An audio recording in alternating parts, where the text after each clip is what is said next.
We should be fine. Yeah. So Maybe start with now, ourselves muted so that way they don't hear you scrambling. duly noted. I have done that. Wait.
Mm-hmm. Okay. So we are going to be waiting for people to show up. Hopefully your volume is alright too. If anyone like can't hear you, if you can't hear yourself, if you absolutely just be like, "Yo, I can't hear me."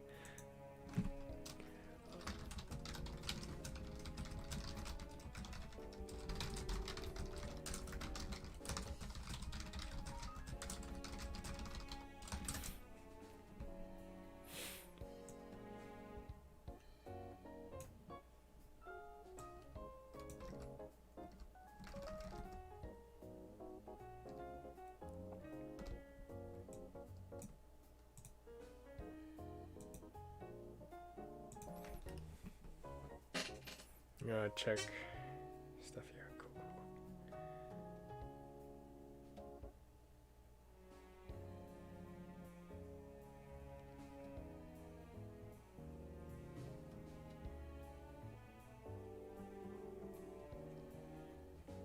I think at the end of the day, if no one really shows up, the goal of this. Soul, say something.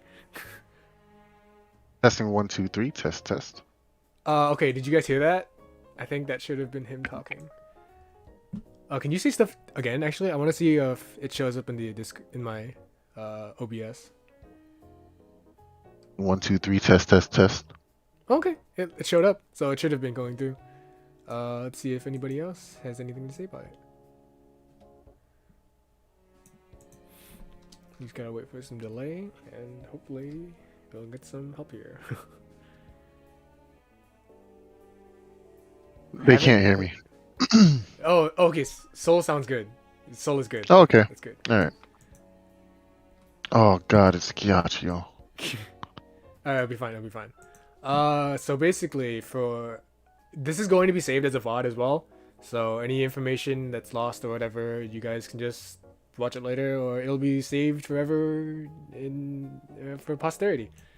The format we will be going to be doing is basically we're going to be commentating over the game that Mint has already played in his own stream, and his voice might be coming up a few times, and we'll be hearing that, and that's not really going to be an issue because I think it's a little too low, but we will be hearing his voice.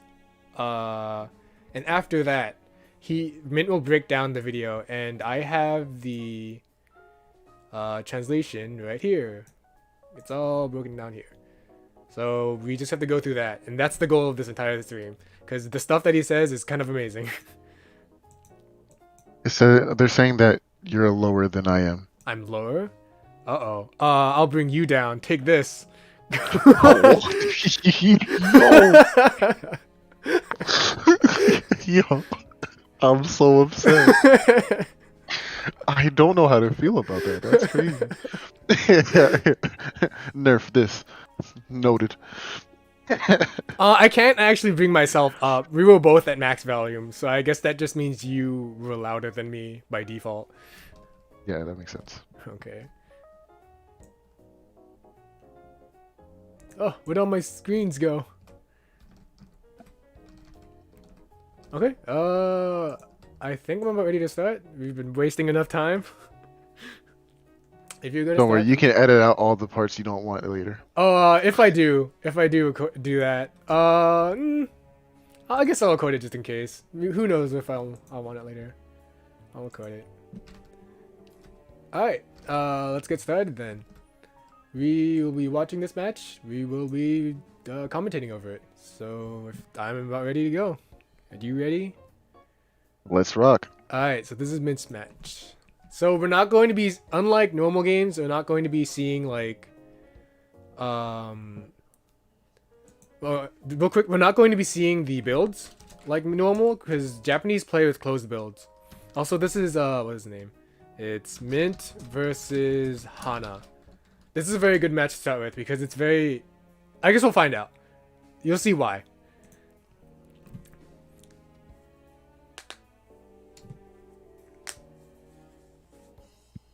Okay.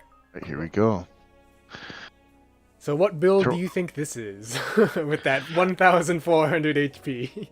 Yeah, I have no idea actually. It's such low HP for mod cards, so I'm very confused. We see some definite standard staples in here like ground SP, etc., but I don't know what this is. Okay, yeah, that's good. That's good. All right. So no beat here. Yep. That means he doesn't have it in his cast or his cards, so I don't know if you noticed there. He also doesn't have super armor. yeah, he definitely doesn't. This is very bizarre. He's gonna go upwards. Oh no, he's gonna throw. He's gonna throw Groundman into the hole. Okay, that's what he says. He said he was going to go up and then use Groundmine SP, but unfortunately, he held on to full cast. So we're gonna see some really good digging coming out for the next couple of turns. Yep. Oh, I see what he's doing. This has got to be like triple Giga or something. Yeah, this has got to be like triple or like 5 gigas. So I'm thinking numbers. Does he have chip heal? Is the question. What color was he at the start? Yep, Was he red? he has Shipio. He probably has Totem. Yeah, that makes sense. Yeah, he's definitely looking for gigas right now. He wants hub really bad, so Yeah, I predict that he Judge really is gonna wants. go. Yep. Well, I think he's not throwing out Judge because he can throw out anything else, Oh, true. and he probably wants to get his area back too. And the holes makes it unfavorable for base right now. Yeah, But holding yeah, on to base is interesting because anti-Nevi. yeah. So now he gets his area back, which is great. 5 gigas. Wow, that's really ambitious. Yeah. So the uninstall doesn't really mean much for this build if you've noticed At how much all. he's just missing. Yeah. Yeah. Kind of funny. Oh, we get rush baited here. You're gonna take some damage for this. But didn't need Actually, I much. think this is very fortunate for Mint here that the opponent doesn't happen to have any Buster bug Yeah. glitching going on, so Yeah. like he doesn't get super punished for that. And But as far as I know, I think Japanese players tend to not play Buster builds as often in casual format. oh yeah. But I mean, it depends on what they ask for. This is probably just like a for fun game, so this is what's going Yeah. on. So here he's thinking about whether or not to take BDT or the J code stuff, and I think he just ends up taking the J code stuff here. Which I think it's a good decision. Yeah, I think that's a better idea. I feel like it's really risky to end up like to have 6 cust and still have like all your gigas in your entire build. Also, I think that was, I don't think you noticed, but that was the 6 giga. So this is the 6 giga build. 6 gigas, not 5. Yeah, it's Oh 6. man, Those are all 6 gigas. Sheesh. My man said I want everything. Half was never the agreement. Ooh, nice anti-sword. Very nice. Looks very cool. Yeah, I definitely understand why you bring the HP recovers here. Usually, recover 300 isn't something that you so commonly see in mod cards either because of the chip heal and chip recovery. But with 1400 HP, you definitely have to have it. Yeah, absolutely. It's the only way to make yourself seem like you're playing the same game, I feel like. Yeah, exactly. Exactly. Man. Like, the only times I've seen Recover 300 really used in this format is when Aqua used Base BX a while ago when he first joined the server. I think it wasn't his first tournament, maybe his first or second, but he used Base BX and there was no chip recovery, so he needed that. Yeah. Ooh, dodging the Erase Man's really important too, Absolutely. because you need this cross for super armor, and he probably won't even leave this cross for as long as possible just so you can keep super armor. Okay, so he just said, Oh. he just called out the Greygard there. And now he's saying next is full cust, right? This man, he has it all round read like a book. Not to take away credit from the other player, of course, right? Because you want to just end the turn quickly after doing a shit ton of damage, because it really puts your opponent into like a negative thought process, or like you feel a little like, oh, I did nothing that turn and I took all this damage, and now there's a lot of pressure on you all of a sudden, and it gets kind of tough in that sense. In particular, I think what Min has said before is that when you use like a Gregar or whatever or Falza, you don't want to let yourself be like, you don't want to like tell your opponent, oh, I just used X code, now I have nothing else left. So that's what the full cust is for, to sort of be like, all right, I'm gonna get out of this code, so you don't know what code I have this turn. Oh, Code for us. this is He really has the important. medium knuckle for it. Yeah. This is really Wow. good. This is really good. And being Oh, hit, but yeah. So he only got hit by like one row of soldiers there. stepping down though is kind of rough because your opponent has Searchman here, and you ended up taking the crosshair damage. Yeah. Which sucks because now you lose super armor permanently. But the alternative was either dying. You know what I mean? Yeah, So exactly. this is yeah, Which this you is really much better wouldn't outcome. like. Is Element Trap? Oh, element trap. That's hot. Also, Con- there's no T for trap. It's just Element Trap. I don't know if you noticed that. Is that did you know? oh my gosh, no, I did not notice that. Are you serious? Okay, Yeah, yeah, okay. yeah. But the Here's Japanese something that's call gonna it. blow your mind. Okay, Oh, yeah. what did they call it? They call it Element Rap. And I'm like, what? What is this? That's so interesting. So you know how element trap is supposed to trigger on 4 different elements, right? If you look closely on the picture, the bottom left corner isn't a volcano erupting. It's actually lightning bolts, and not a lot of people know that. I think Salad was the one that put that one out for me, and I actually and didn't I was know. I was like, wait, that makes so much more sense. Yeah, it does. Oh my gosh. Wow, really Yeah, guarding that double beast there. That was really good. that was basically everything Giga had to try and well, except for ground SP. There it is. There's ground SP. So now Giga only has like the charge shots left to try and do damage here. Which isn't bad because the charge shots are insane. Oh You yeah, know, they're really good. but you can better prepare yourself for that. The double static is really nice though. I love this. Oh, I love this I so love that much. too. That I was love really that good. too. Pulling your opponent to try and just get rid of their trap instead of waiting for buster damage or something like that, or a charge shot. Just getting rid of the traps is really good in general because now basically everything here is online. I still don't think taking base is preferable. There's too many cracked panels, and yeah, you're gonna Yeah, want to yeah, take yeah, yeah. something else. So he's just taking double beast here, plus some Navi chips. Oh, but you do have float shoes. Okay, yeah, yeah, yeah. Oh, Hub cause batch gives float shoes. they got yeah, hub batch. That's right. So that's actually an anti damage there, which is a little surprising, because they've been using a bunch of random traps up until now. Oh, really nice conversion here. That second Thunderball will connect as Pulling. well. Into Poland, into Element. Oh, Looks and we're so gonna clean. finish. Oh my gosh. And finish with a wind rack plus 10? We'll take it. Yikes. Can't Yikes, what a turn. move, and they're probably out of chips. They have to eat this full Gregor Falzar. Not they could cross, they could cross. Yeah, yeah, yeah. We have to Yeah, cross but here. if he mashes, right, he has no way out. There's nothing you can do. Yeah, yeah, yeah. Yeah. Dang, that's good damage. You know, people really sleep on Falzar because the feathers aren't as consistent as the boulders. You know, and it's just I don't know. I feel like Falzar is ridiculous. Oh yeah, absolutely. Even in, like it's just so good. Alright, it's Yeah, that's over. dead. It's done. Yeah, that's dead. No more That's dead. chips. It's over. Once you are under 460 HP, I think for base anomaly, you're dead.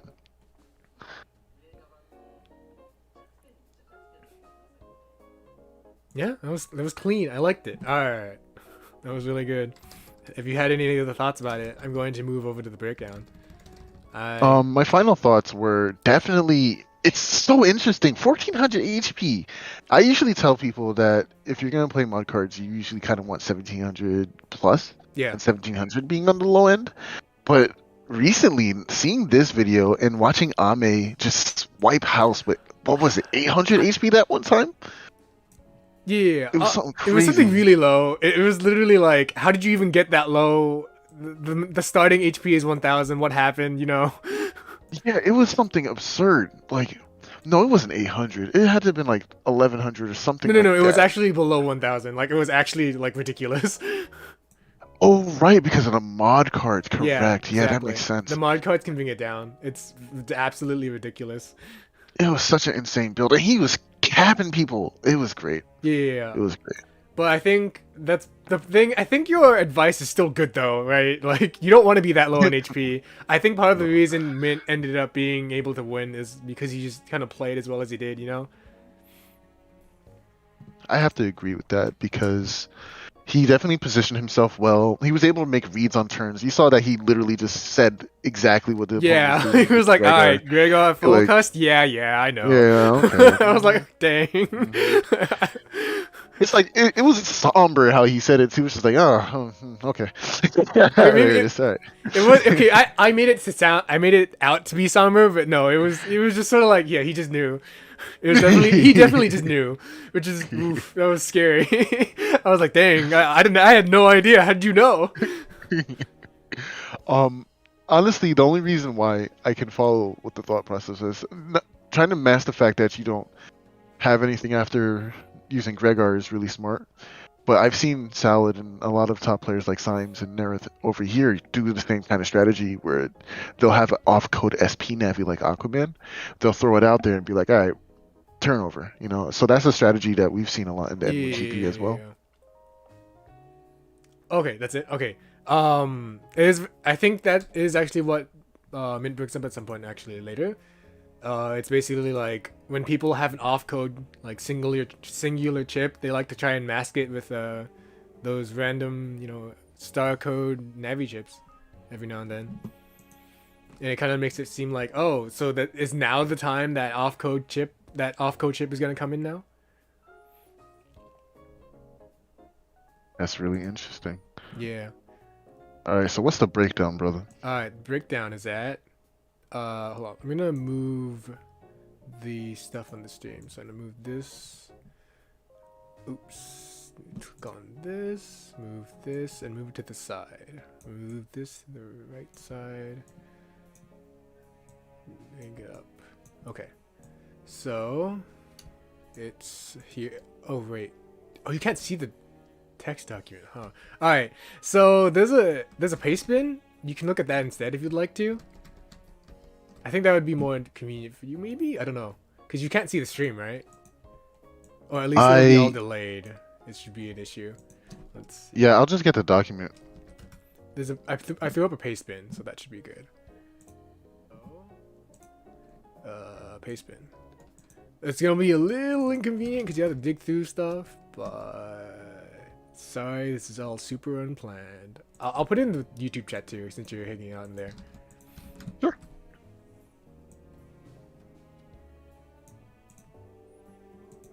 So it's in there. So you're gonna have to go to game 2. It's way at the bottom. Cause I started the game 2 because this is a very good like beginner. It seems like a very good beginner explanation video. So I decided to start with this instead. Okay. And it is at time. What is it? Timestamp 1 hour and 11 minutes. 11:20. All right.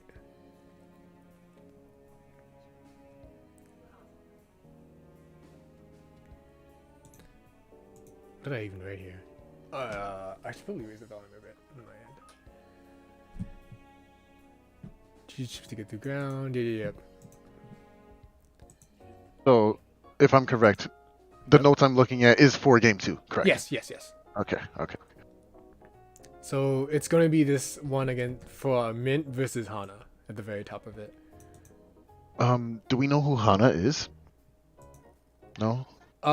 It's just the other person. They show up every now and then on the Mint streams. I don't know. Okay. Yeah. I mean, I don't know if they have like a channel or anything, so that's all I know. Not a problem.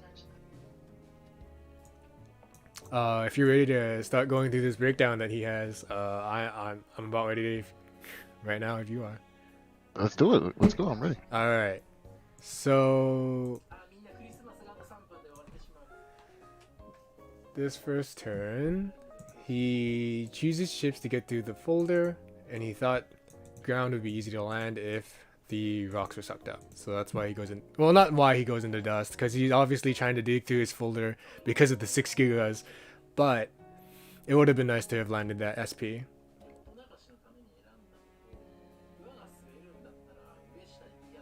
Yeah, landing this SP is a really good burst damage option for the very beginning, which is really strong, yeah. Yeah, absolutely. It was very unfortunate that the opponent decided to use the circle gun there at the end. Yeah. So he wanted to go up. Yeah. Like, even before, I definitely said, all right, press up and just go ground, which is why he was camping that center so long, right? It was definitely a mind game kind of situation. But maybe it was a misinput or a dropped input that didn't allow him to go upwards. That's what he said at least. That Yeah, he decided to move up, but he couldn't. And that was about it. yeah, that's unfortunate. But Yeah, yeah. Mint wanted to move up. That's what he says. So Mint's first piece of advice is that he shouldn't have let the circle gun go off, because it would have been better. It would have been more scary for Mint if he was just in the situation where he could shoot it at any time possible. hmm But because he just let it off that means that it's another like 2.5 seconds or whatever his charge time is, where he just basically can't shoot it off. Okay. That was his first piece of advice. Why isn't this marked? Wow, though. Oh yeah, yeah, right there, 2.5 seconds.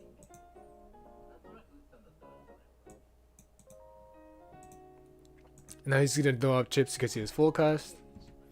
Does he talk about the order in which he chip shuffled No, or? he didn't actually. Yeah. Okay.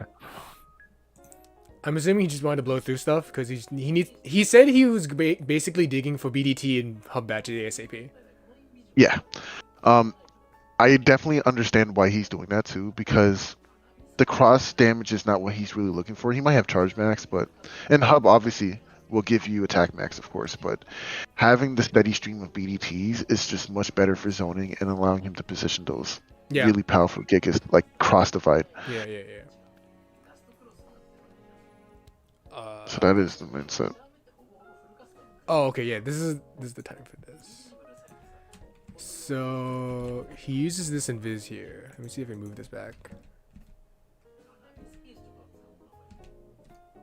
So he goes into turn 2, and the way Mint talks sounds like his opponent should know that he's playing 60 gigas. Because it sounds like he was like, yeah, you should have known that I was going to full cust if I ended the turn without using it. Because with 6 gigas, I basically can't do anything without going into full cust to dig as much as possible. And then he says the invisible is a huge waste. Because turn 1 Dust Cross didn't use their full cast.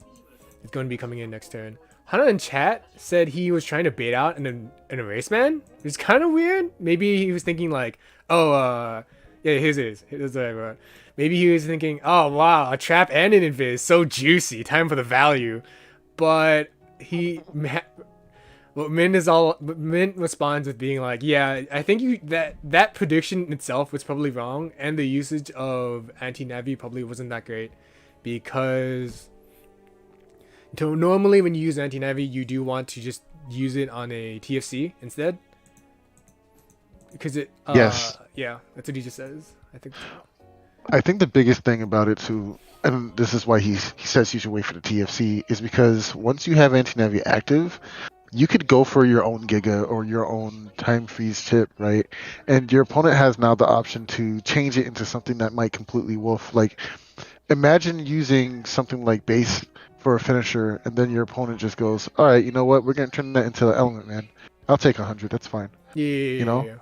So it's those kinds of situations you want to avoid. Obviously, at the end of the turn, you might feel like, okay, I want to get more chips, and I don't necessarily want to camp anti-navi anymore, so I'll probably like get rid of it and change it up. But I see what he's saying here. I think going with the invis is just definitely a waste. It's not good value. Yeah. And this is already the second invis actually too, because the first Yeah, invis they used up trying to burn up any sort of rush that they thought they had, which is very scary by the way, against 6 gigas. Wow, and that correlates to the ending there, because It does. he really ended up losing to the Falzar. He had no defense for it. That's really crazy. Yeah. Wow. Also, if your opponent, the other thing is going an area grab into an invis. You could lose the invis ASAP because of like a grab vanish or grab revenge. I think this is something he says often as well. Having area while being invis can be kind of risky.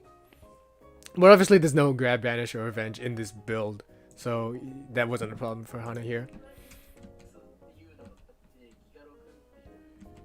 Wow, that's really good insight. I've never really thought about that. I feel like I've unconsciously never gone into like a situation where I'm plus on area and then I just go invis for no reason. But that makes so much sense when you say it out loud. Like, yeah, your opponent could just have grab banish. You know what I mean? Like, Yeah, I'm yeah, just gonna yeah. knock you out of it. And I feel like that's something that gets ingrained into you after years of, or not even years of experience, but just experience with playing the game in general. Like, you wouldn't think about that in that term of level unless you're playing this game so much. Wow, that's crazy. Like, I never even thought about that Yeah, I in that know. way. I literally didn't think about Wow. it until he started talking about it. Wow. That's insightful. That's really cool. Yeah, I like that. Okay, okay. Let's. I think that was about it. Use it, which is really bad. Save your defenses. Yeah, you want to save your defenses for the 4 gigas that are in the folder, minus the BDT and hub badge, which is honestly just really scary, just in general. Yeah. So overall, the predicting an erase man to try and counter with that anti-navi was probably not the good play there. It ended up just wasting resources. Yeah, yeah, yeah. I do find it like how do you just assume that your opponent has 6 gigas? You know what I So mean? Like, I wonder about that because that's why in the notes I put like I'm assuming maybe they just said it to each other or something. I didn't see it because I don't know. Maybe like it's because Mint's used this build before and like you would figure it out from the HP. But it seemed like Hana just probably didn't know he was playing 6 gigas until a little bit later, which kind of screwed him over, I think. I think what in this situation, if I were to put myself in the shoes, as soon as I saw BDT, as soon as I saw Hub, and as soon as I saw, I don't know, something like Falzar or some shit, like now I'm like, okay, hold on. You have more than this. Like this seems like bait. I feel like you definitely have too much going on over here. Okay, And, but for the opponent side, they didn't see Falzar until literally like the last second to last turn. Like saw base before then, right? He saw base right before he saw base Falzar, was no, but I mean, you mean the opponent, right? yeah, yeah, yeah. The base didn't come out. Base was the final No, it didn't. chip, right? You're right. Yeah, It was the final chip. You're it was the correct. very final chip. So I'm assuming it would have been like, oh, you don't have super armor, you don't have rush, you don't have beat, you must just be running 60 gigas or something.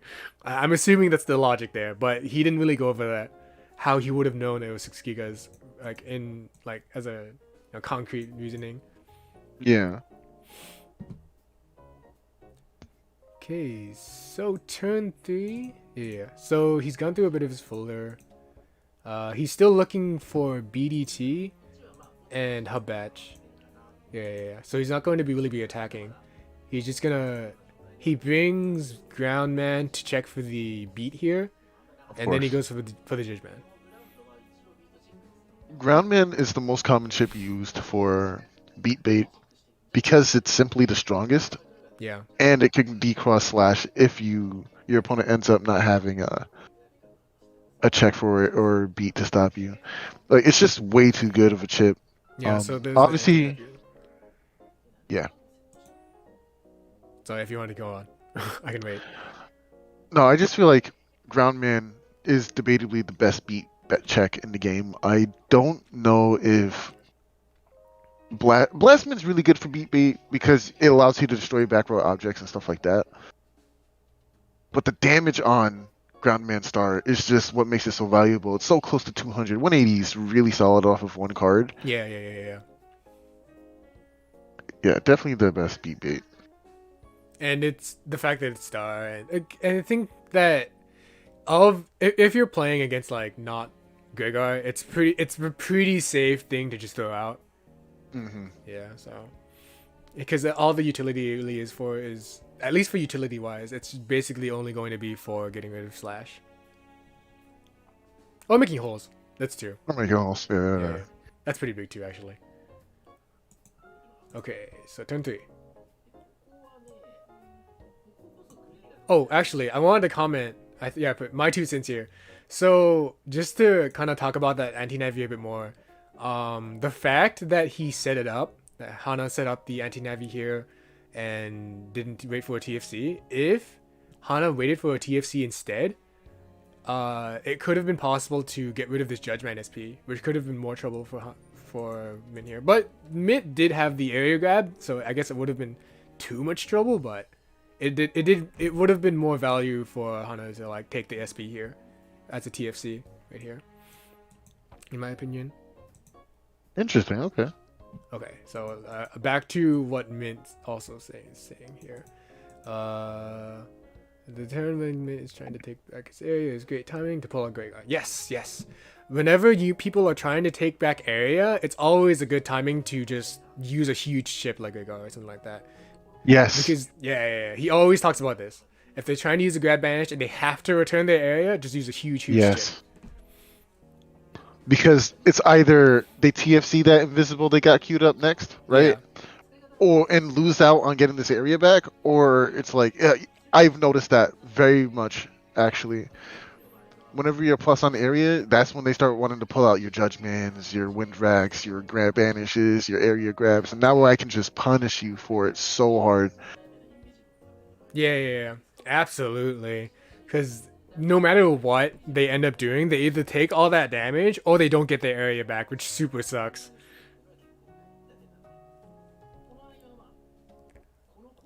Yeah. He says the uninstall doesn't mean much for his build. I was like, yeah. Yeah, no, 100%. It's like, there is no value here, sir. I'm waiting for my hub. So in this case, yep, I think that the opponent... I never use uninstall early when I'm playing against Falzar because I know hub is in the back, right? You don't want to just throw uninstall into something that they're just going to fix regardless. Yeah. But I do see... I mean, you're playing Searchman, so you have Shuffle, right? So it's not like it's clogging your hand. You can afford to wait and sit on it until you see Hub later on. Yeah. Especially since you see that they're aggressively digging with by full cust, etc., and the fact that he hasn't left dust. He's aggressively dust digging.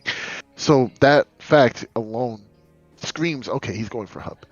He's trying to get his stats. Yeah. Why not sit and wait on that? Yeah. On this all. I do actually agree with that because until this point, I think Mint it's constantly in the until they get Hub batch, obviously, but until that point, they're constantly in the question of thinking like, do I want to use the Hub here? If I use the Hub and he uninstalls me, I will lose my air shoes and my float shoes, and that actually could be a pretty big problem, including the shield.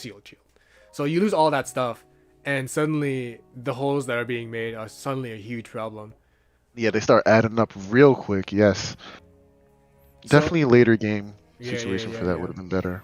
Yeah, I do think, especially with Shuffle, right? I think you bring up a good point that if the uninstall wasn't really clogging up the hand, it could have been used for another point. And like right after like Mint uses uninstall or something. I mean, Hub batch. That would have been a good timing for it. Yeah, the uninstall didn't mean much. Against a normal build, I think it's fine. Probably. Maybe against Falzar, you want to at least think about it, but I think that's arguable. Because at least you get rid of armor usually against like a normal Falzar build. And then you can go into slash cross and just sort of like really hit him up. At the end, mentions that wait. Hold the charge for the next turn. Yeah. At the very end of the turn, I think he just uses his charge. Yeah, he uses his charge hit here again. And then my own comment is, yeah, but he probably wanted to use the anti-damage anyways. So I think he probably wasn't going to hold that charge regardless. Yeah, that's all I said. Okay, now we have turn 4 custom. He's still looking for VDT and he pulls it. Oops. Okay. So... Yep. It's weird because I feel like this BDT is the turning point in the match, especially since it comes up alongside the hub. So literally both things came up at the same time that he was looking for. Yeah. Which is perfect for the strategy. But this BDT is not necessarily that it's doing damage. It's just that it creates a situation where the opponent has to just move and focus on it. Yeah. Which means they might be doing less damage. They'll be doing more focusing on movement. It's actually really interesting.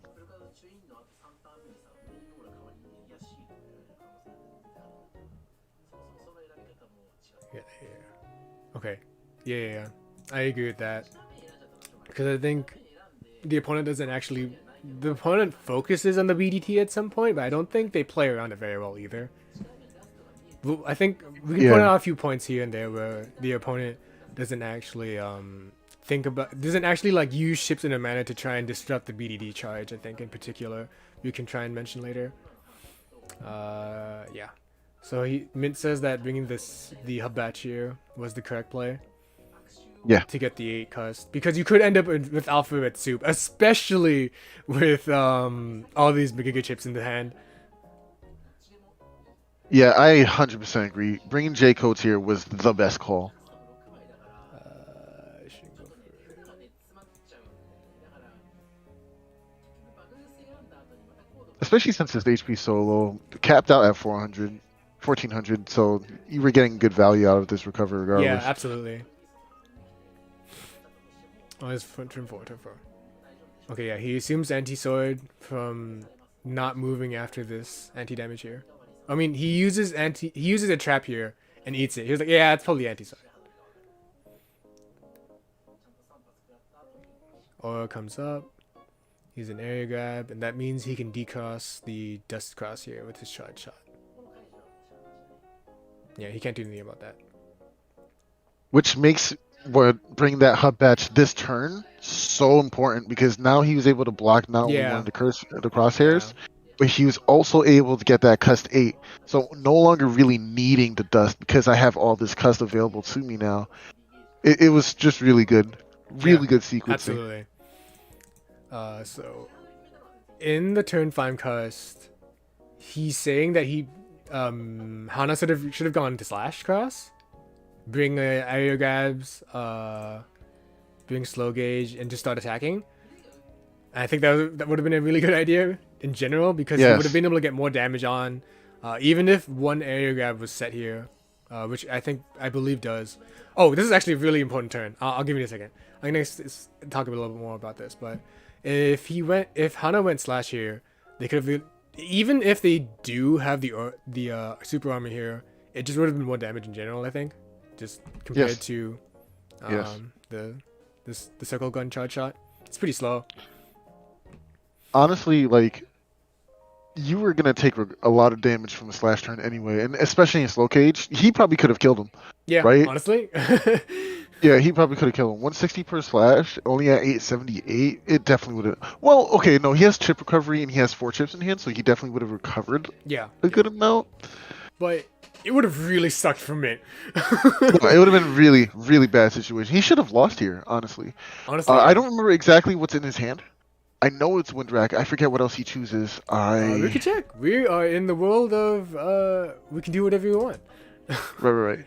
Awesome. He's Windrak, area grab, BDT. And wow, he didn't even go for the life aura here. Okay, so this is actually really smart. So I think Mint actually went for this because he was perceiving that slash cross would happen. And the BDT, he won't get interrupted because he has super armor thanks to ground cross. And BDT is threatening the opponent to go backwards once you release it, right? So I think that's really interesting to play around with that kind of mind game and force the opponent to move around instead of like just getting free damage. Wow, this was pretty smart.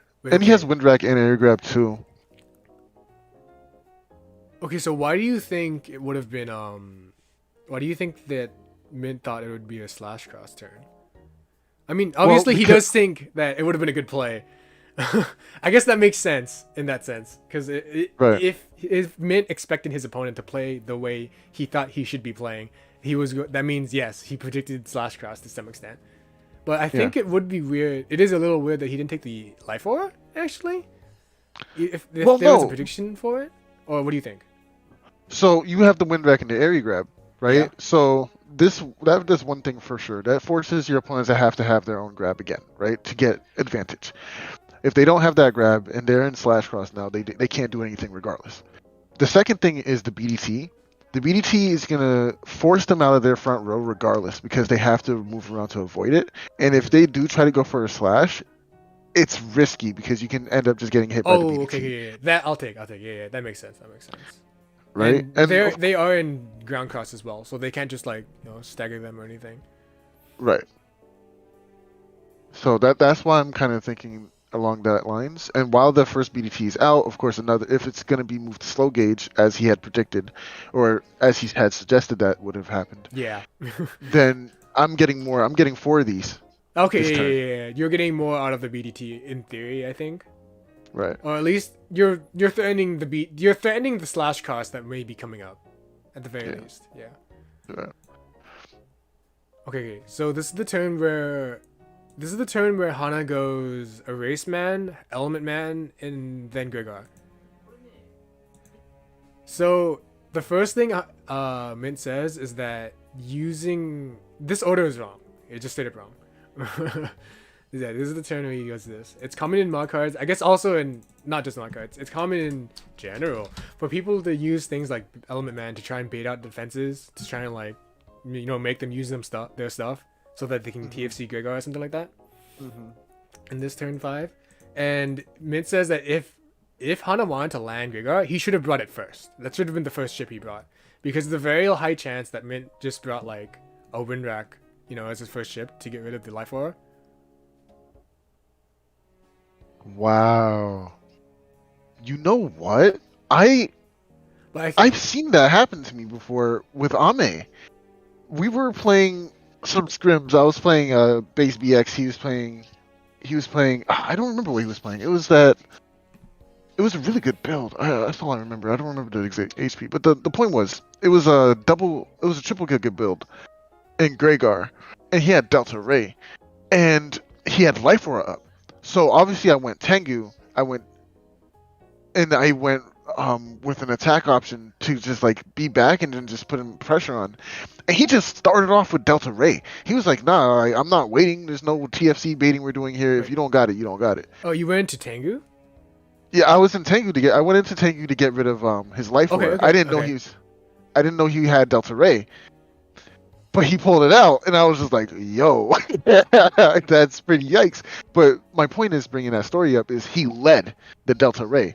He didn't bring it okay, after. yeah. Okay, so that actually so it actually connects to another thing actually. I don't know about Ame going for it right away, but in the next line, in my my text document, I wrote down that Mint says the fact that Mint didn't go into Tengu means for the opponent that there was that like increased the chances that Yes. Mint just had a Windrak instead, Yes. Yes. So that means wow. the reason why Mint says that the order should have been Gregar and then Erase Man is because if for some reason the opponent did bring a defensive chip like Invisible to that turn and they dodged the Gregar, then the Erase Man would have been able to been used right after that to get rid of the Invis that was used, and they would have been able to get a lot of advantage off that situation. Yep. Yeah. With that charge shot especially. Wow. Yeah. That's so wow. This is too deep right now. We in the Big Brain Academy right now. That's what's happening. No, I don't know. This is a good interaction. I liked it a lot. I liked everything he had to say about it. It was really cool. So yeah, the Erase would have been the response for the Invis, and that which honestly just sucks. Would have been a chance to get rid of his Invis.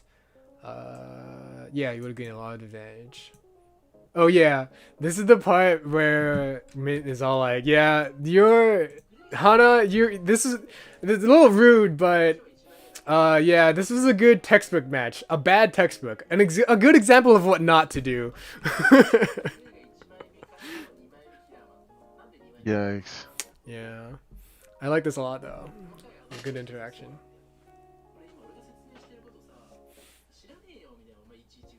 You know, I understand like his point of view right here. Like I never really thought of it that way. Like, yeah, you might whiff potentially the Gregar, and that's a lot of damage you miss out on.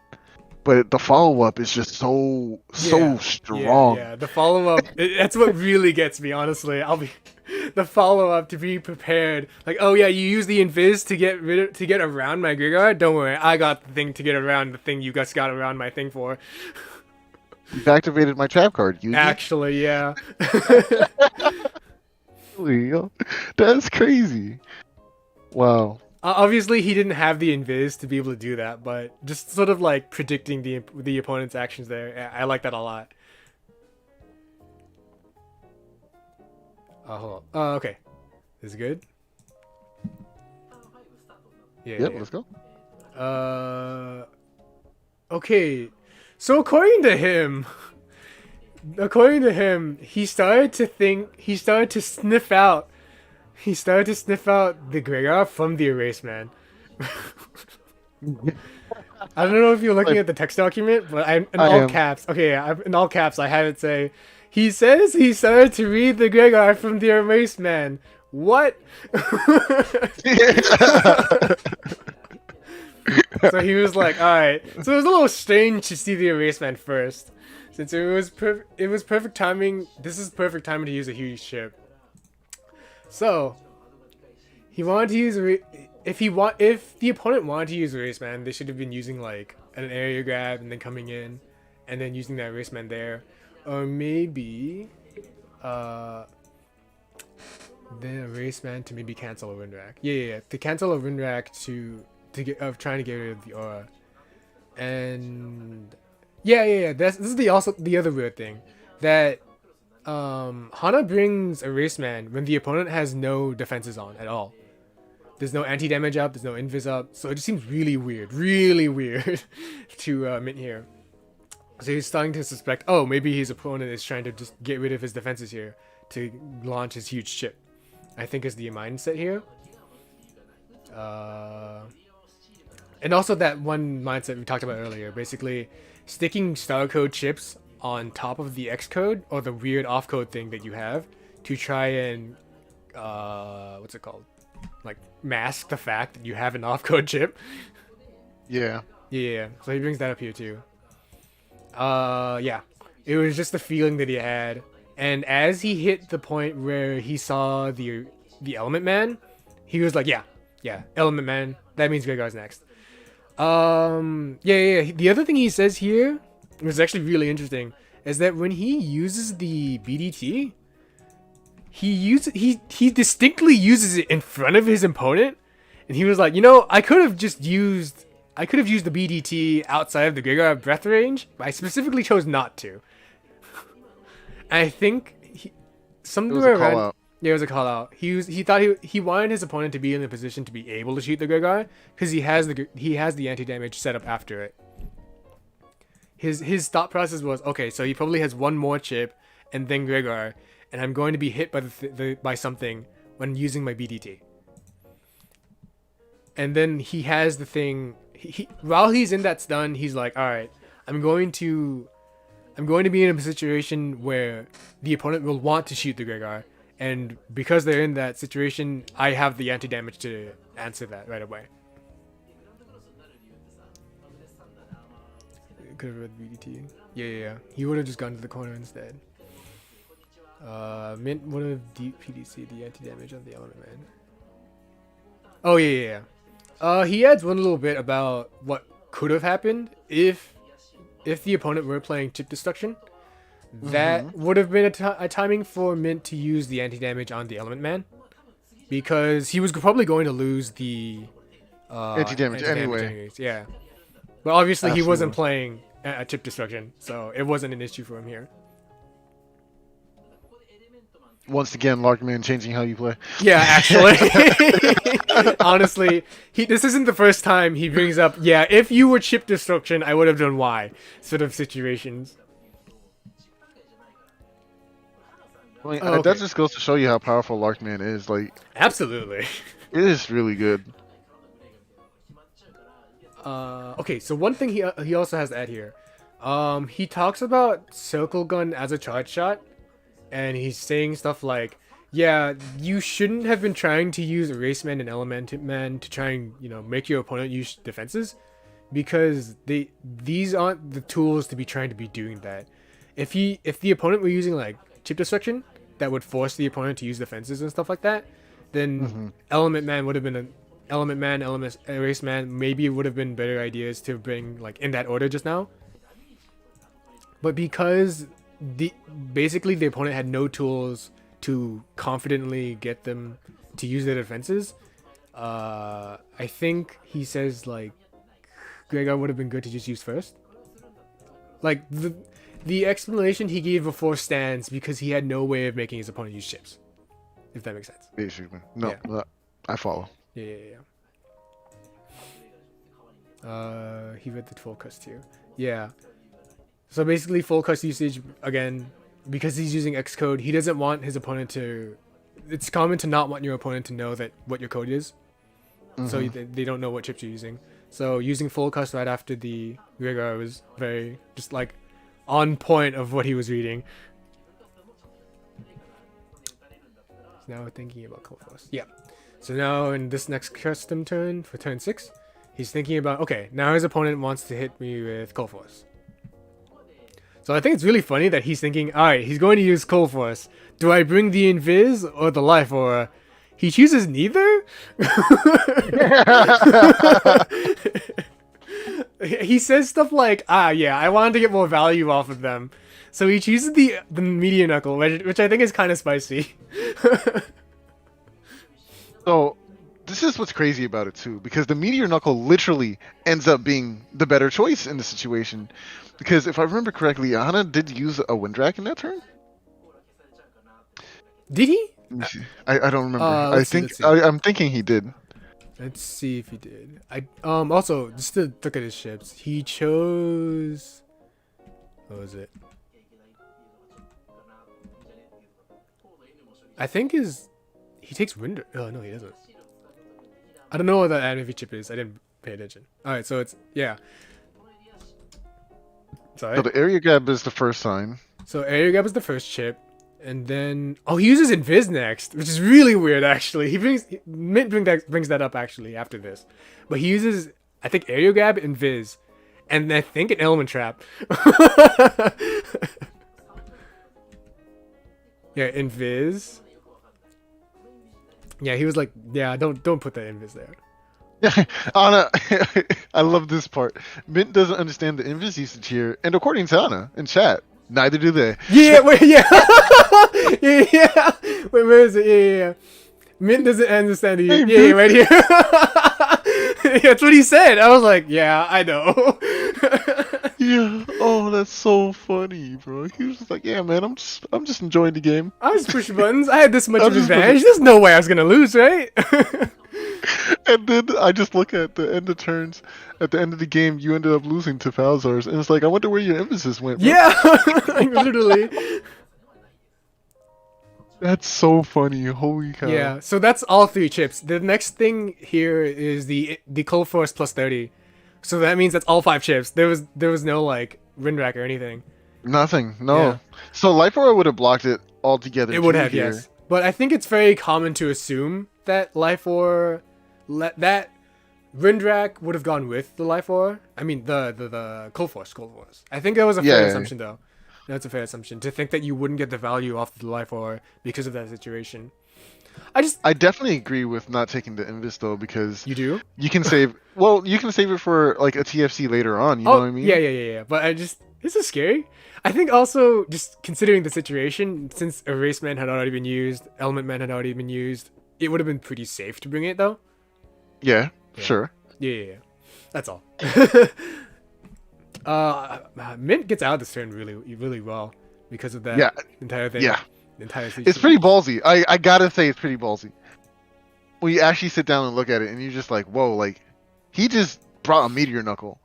He just threw Meteor Knuckle to break some panels. Not even really for damage like that. That was if he got any damage, that was a bonus. He just wanted to beat Colonel Force. Like that's so big brain. I like that. Oh yeah. Okay, so I do want to mention at least the beginning of this turn. He says the area grab was fishy here. That's what really tipped him off to the Coldforce. And 2 things is like I think the 2 things that Ana has to gain by taking this area is to start landing circle gun shots or to fire Coldforce. He doesn't understand what the Invis is for. If you use area grab and then use Invis, yeah. This is the same thing we mentioned before. If you use area grab and then Invis, oh, that was really good Erase Man, by the way. Yes. That Erase Man right there. This area grab, trapping him in this row, and then using Erase Man. Very, very good. Looks very clean. What I really do appreciate is that Mint still did not go for that Meteor Knuckle. It is so tempting So to tempting. just Yeah, be like, absolutely. oh, let me see if I can get like 5 fists here in this kind of situation. But no, he decided to hold it anyway because we still know that Colonel Force is coming. And that's just discipline. Yeah, yeah, That is yeah. straight I discipline right think. there. Well, I think it's also just he was. I think based on the way he was talking in the game, he was basically sounding like, yeah, no, I'm pretty confident I can still win this, despite having like a 1,000 HP difference. Yeah, so he's wasting 3 whole invises this turn. Well, not this turn, but just in general. This entire match. Yeah, he says he doesn't understand the anti-damage, which he mentions in chat that it's an element trap. If you're going to bring this turn. Yeah. If it was an anti-damage, he should have used one or the other, is what he's saying. So, yeah. So one of the things he mentions about this usage of Cone Force is that Hana's charge shot is Circle Gun. And besides that hole in the bottom left, Mint would have been forced to stay in the middle, and Mint himself is saying that, yeah, I probably wouldn't have been able to react to the Cone Force if I was sitting in the middle.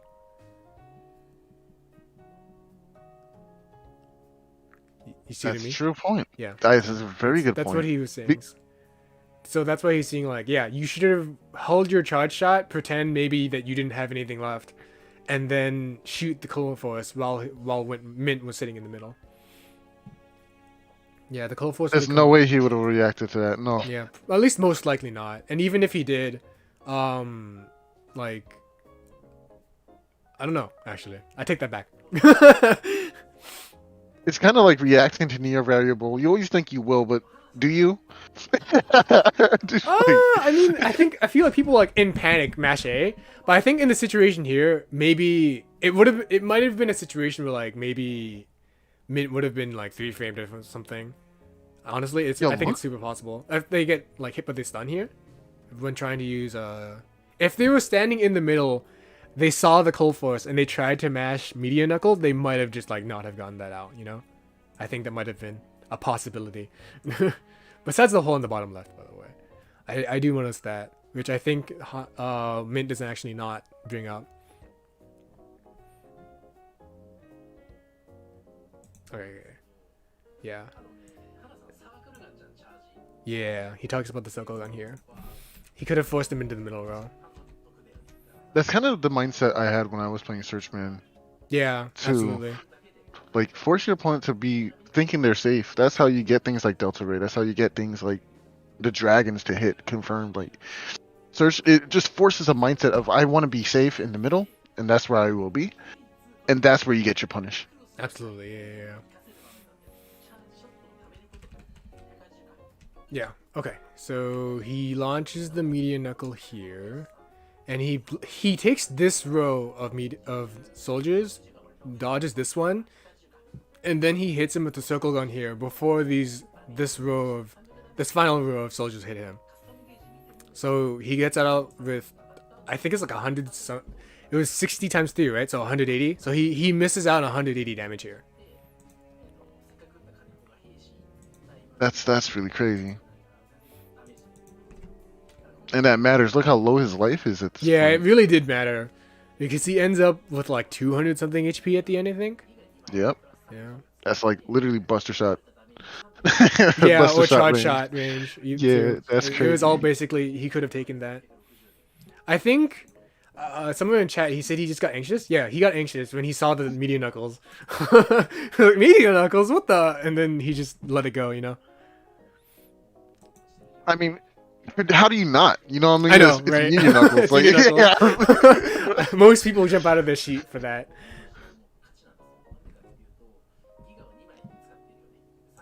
Yeah, so he says at this point, he's basically won at this point, is what he's saying. Because he still has most of his defenses left. He still has all of his big chips. And the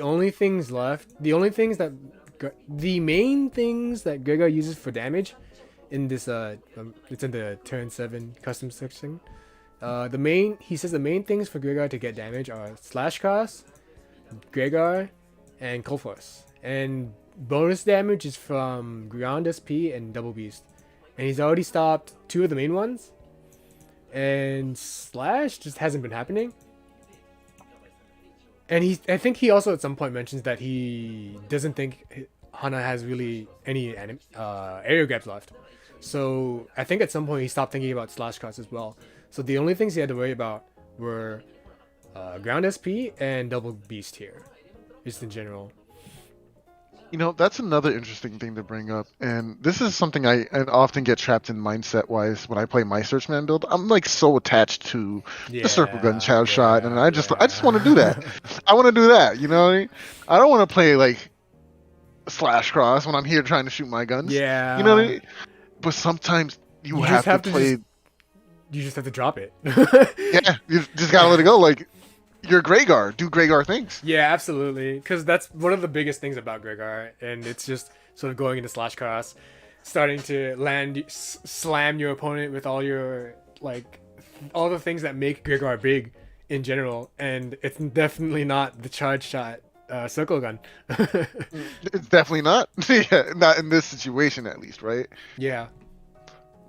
I feel like once you no longer have the ability to force pressure with the circle gun, like if your opponent's comfortably dancing in and out of it in the center and you're not really capitalizing on the spacing, then it's time to leave that. Maybe go a light cross or something like that, right? Yeah, absolutely. How do I get rid of this bot? Oh, I got this.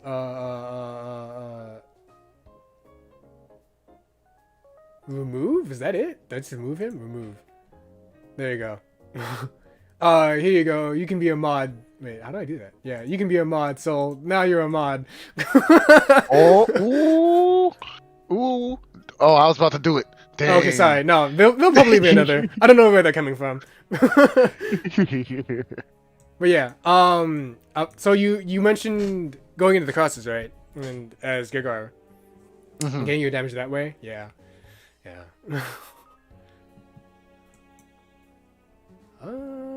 This one's Slash Cross, ground, cover 300. Yeah. He chooses this turn. Actually, the thing that surprised me a fair amount is that Mint only takes recovery 300 and invis this turn, even though they have a bunch of other codes they could have brought, a bunch of other big damage. I think it's just I think Mint says that the goal of Mint's side was just to get through the turn, get through the big things that are left.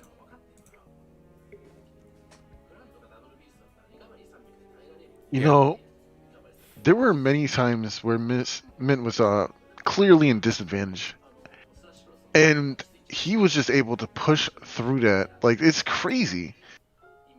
It's actually crazy how he was able to play around this matchup. Yeah, I think the fact that he stayed calm about it was definitely a huge thing. Absolutely, because he kept making these decisions like they were all conscious decisions, which is I think what always separates some players from the high level players. Honestly, to have every single decision you make like mean something, that's like the craziest thing to me. I mean, there are players who will allude to not necessarily a huge amount of thought, but just good instinct and good play. Yeah, like absolutely. Mars or Mars from Super Smash Bros. Of course, or Light from Super Smash. They play like Fox and. I thought you didn't actually mean like Mars. Yeah, Mars. Mr. I'm gonna play this game on a DDR pad. Yeah. No, I meant Mars, like actual Smash Brothers players. Like, oh yeah, gotcha. But at the same time, like I think good instincts and good game knowledge is going to be enough sometimes. But I think actually thinking through plays is really important, and especially in this kind of game. Yeah. Because it's a card game at the end of the day. You have to order things correctly. Yeah. And the order really screwed over Hana a few times in terms of damage and stuff like that. Yeah. Okay. So I think this is basically turn 7, because he didn't say anything about his hand here. I think he just wanted to, again, get around ground SP and double beast to safely hit all this stuff. Yep. Yes, this was in fact the turn that he defended against double beast. Yeah, he couldn't. Hana couldn't use double beast because he was already in invisible, and then when he was in invisible and he put on life aura, it was game over for that double beast.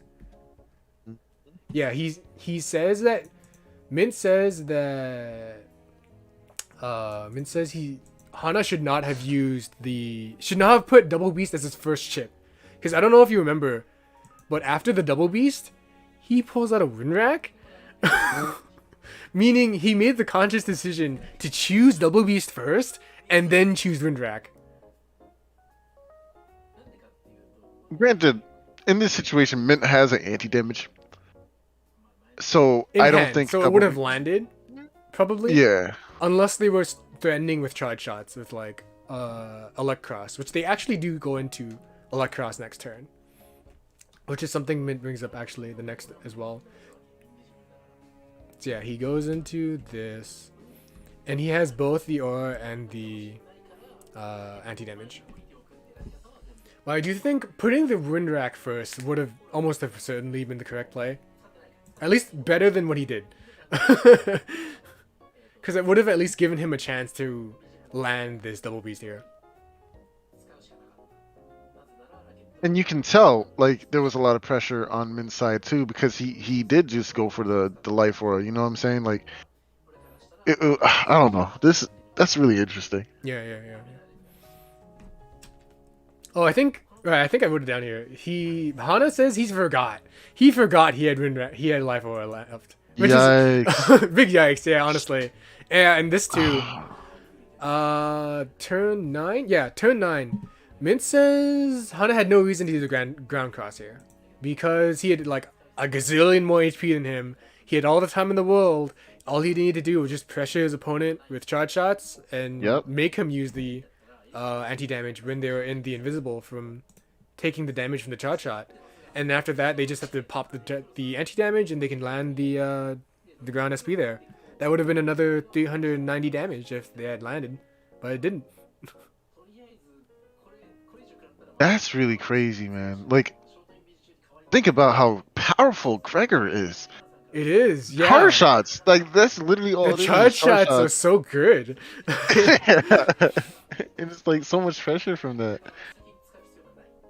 Yeah. He's not even using chips. That's so broken. That's so broken. Absolutely. Gregor is amazing. This game is amazingly balanced. I'm honestly surprised. Yeah, even more. The fact that he uses the statics here basically spelled out, yeah, he basically could have won. He had so many chances to win. Oh, I love this. I always love this. Using the win back B to pull back Hana here. Yeah, that's great. Custom turn 10? Yeah, Mint has been playing the long game here, is what he says.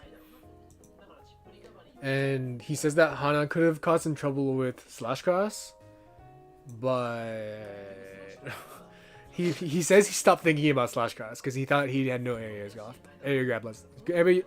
grabs left. Which is fair. Very, very fair.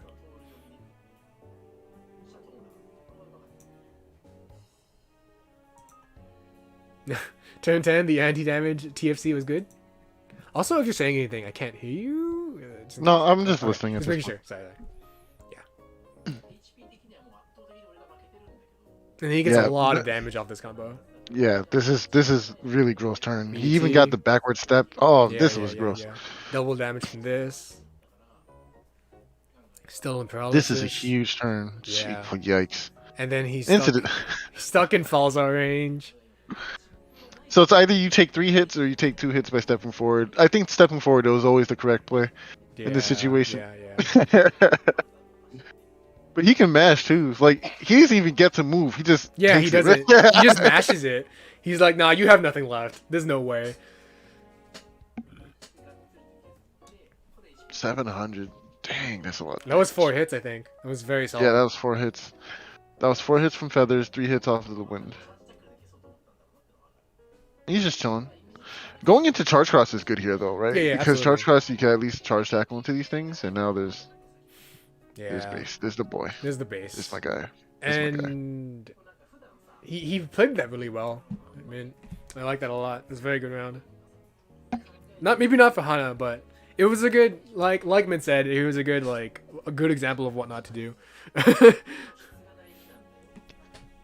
Yeah, Hana played look at his He played well. look at his desktop. Yeah, that's pretty sick. That's I'm not pretty gonna lie sick, to you. right? Absolute zero, yo. Whenever I see this form for zero, I always think of base, super base from the I see original what you mean. games. Yeah. When he does the Treble fusion. treble fusion. Yeah. Yeah. Okay, so I just wanted to go over the last the final thing that Mint has had to say about it. Ideally for his opponent Hana, he should have been attacking like really early on.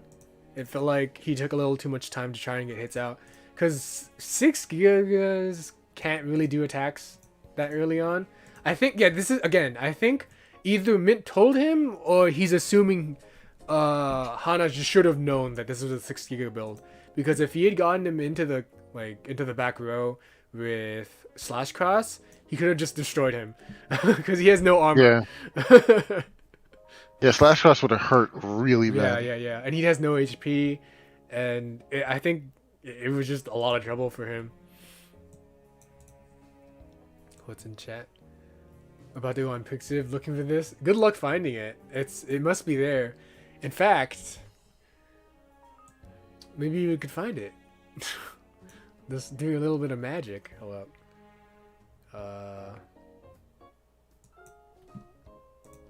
Let's go to Google image search.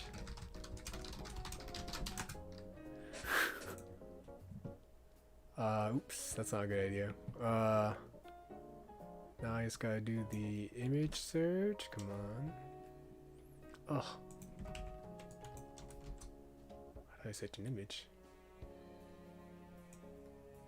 There you go. Maybe you can find it like this. Choose a file. Download. Oh god. Don't look at this. After this, we'll get to the next match. Sure. I'm actually pretty curious about where this actually is. All sizes. It's on Tumblr. There's a lot of good art on Tumblr. But unfortunately, you'll be on Tumblr. Here it is. Can I open it? Investigations pursue. Here you go. Whoever wants it. Yeah, we did the thing. Alright. Oh, that's funny. It looks cool though. I like it. I'll save it for the future. Alright. Let's get to the first game that I actually wanted to start with. This would be game 1 on this. Yep. So we're going to be commentating this next match, and then we'll be going through the translation of the breakdown. And here's the link to it. It'll be 43-47. Let's see.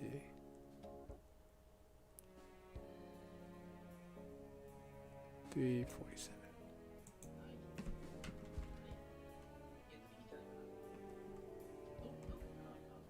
So, do you know if this next build is going to be like a super serious one, or It is is this another serious. match? It is Oh, both this one's sides are serious. serious. Yeah.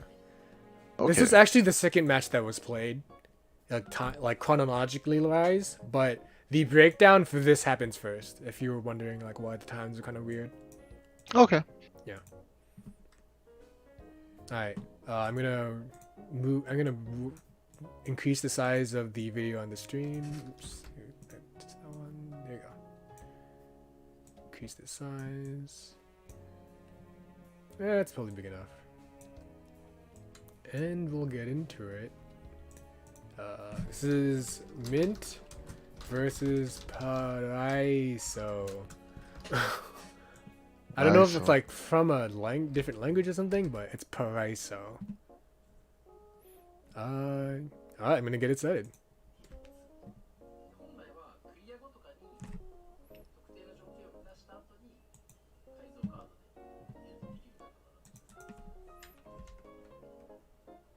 Okay. All right. Here it is. 1825 8. Yeah, this is looking a lot more standard. Yeah. Very standard. 8 cust. Gregoire. You know what's really funny is that this game The custom HP bug is a joke, bro.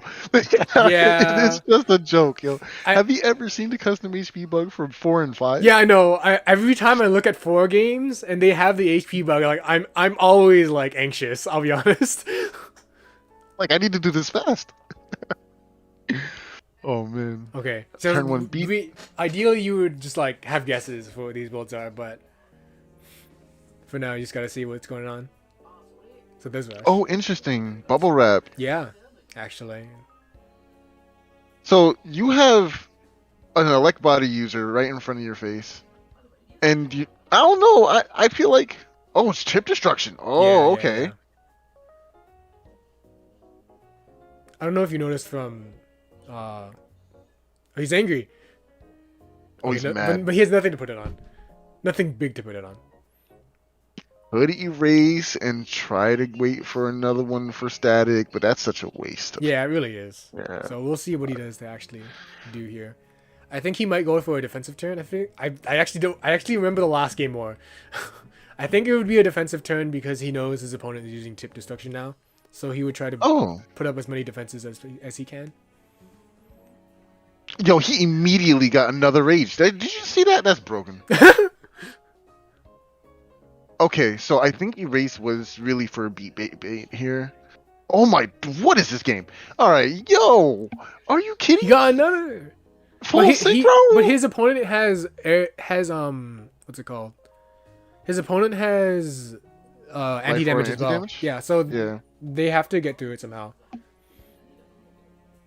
I mean, what is this luck? Area I wish I could do that. And Windwrack. Okay, we're gonna take both of these, for sure. Yep. There's Well, the and Unisol. again with the another anger. Yo, what is another? Are you kidding me? He thinks about doing this. He thinks about it. Do it. But Do it.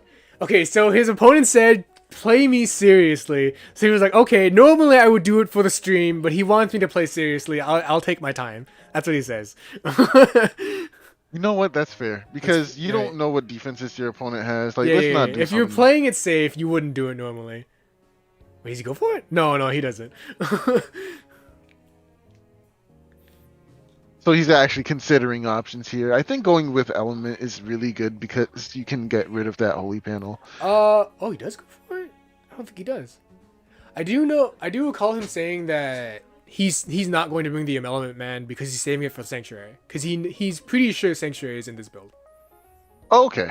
Yeah. So it's a read on Sanctuary. That makes perfect sense. And if you don't really have much of anything else to deal with it, then yeah, you kind of need that. He hasn't landed a charge shot yet, so I'm not sure if he's also playing chip destruction at the moment. Nice, and he just straight up steals the holy panel too. That's really good. So he has the Sanctuary. There you go. Nice. This will have to damage him. Delta Ray. So that was Z code. Wow. Holy cow. That was a good. Wow. What a mix up. He's still in 2 times, but he has to get rid of the Sanctuary first anyway. So. I mean, he can go for ice here and end up leaving one panel behind and capitalize on that ×3. But like, it's probably better to step back and get the grass. Yeah. I think so too. Yeah, much better. Yes, much better. And he gets both because now he gets rid of the thingamajig here too. The Sanctuary and the Life Aura. And he has the slow gauge for it, which is very good for him.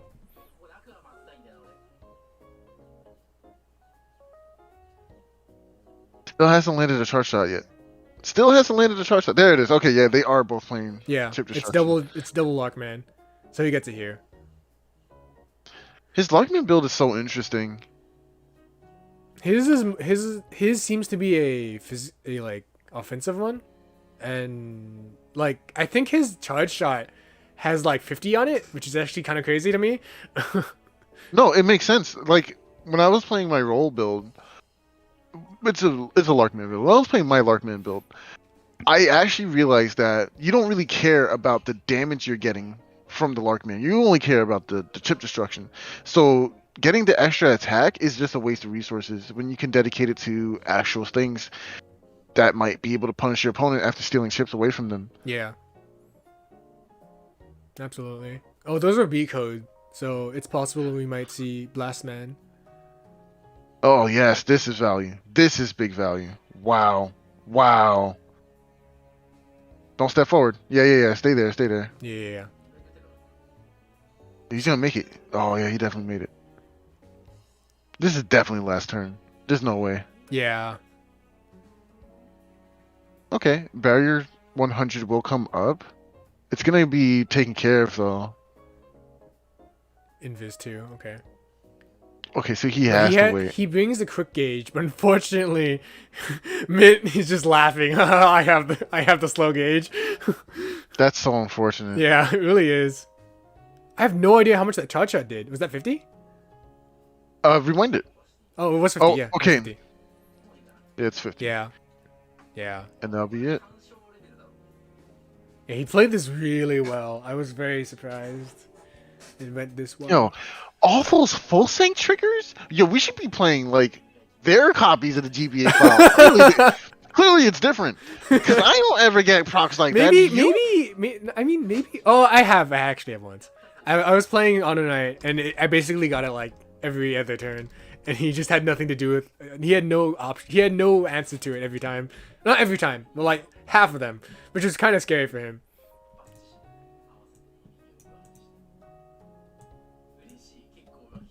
All right, I'm gonna move. Any final thoughts? Actually, I should ask that first. I want to let's get into the breakdown. I'm actually really interested in going through the turns. All right, I'm gonna move it so it's viewable on screen with the notes real quick. For the pace bin, just move up to the top. Because that's what game 1 is. And this was technically game 1. Right. Now I just have to move to the timestamp, which is 53:31. So it's pretty soon after this. 31. Okay. Okay.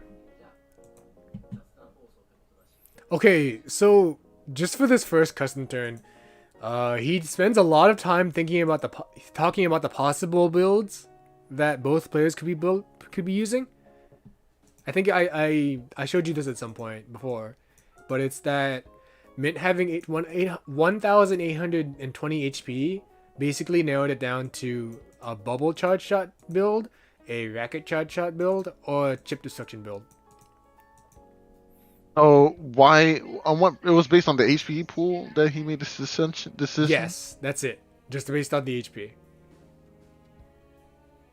I'm assuming it's just because like that's what the what's it called? The I forget what it's called. Hold on. Wait. That's what the builds are like there, I guess. I don't know. It's not like you're just choosing from a pool, right? Like you can make whatever you want. I've seen someone bring an Elect Body 2100 HP build, but it was actually like a Planet Man sort of weirdo thing, and he was like, "Oh yeah, that's interesting that you didn't that isn't the typical 2100 Gregar build." Like that's one of the things about mod cards there, that you can have the element of surprise. Now, when you say racket build, I was thinking of like Windrak. It is Windrak, yeah. It is the charge shot Tengu Man, that in a mod card. Oh, I see. So they're overwriting the Scarecrow to get the Buster Bug. Yes, understandable. Yes. If they're usually when they're running they usually when they're running the charge shot with Windrak, they typically are Windrak Elect Body because they want the Scarecrow, and because Scarecrow gives the Buster Bug, and Buster Bug gives them a chance to remove anti-damage, as that is one of the weaknesses of Windrak charge shot. And then I think Mint is actually Elect Body here.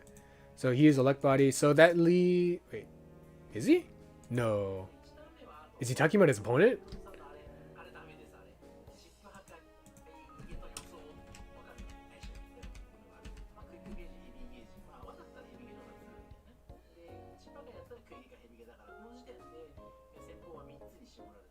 Yeah, he brings it down to 3 builds. I think I don't know about this. Maybe he did something else other than bubble and chip deflection. Okay. But he narrows it down and he says if it is chip destruction, he says the first thing both players should be doing is they should be doing beat and check rushes. And yeah, beat and rush checks to make sure to check what they have. And if they do have beat, it's a fair prediction to say that they have chip destruction because it is on Tengu Man. I mean, it is on Lockman.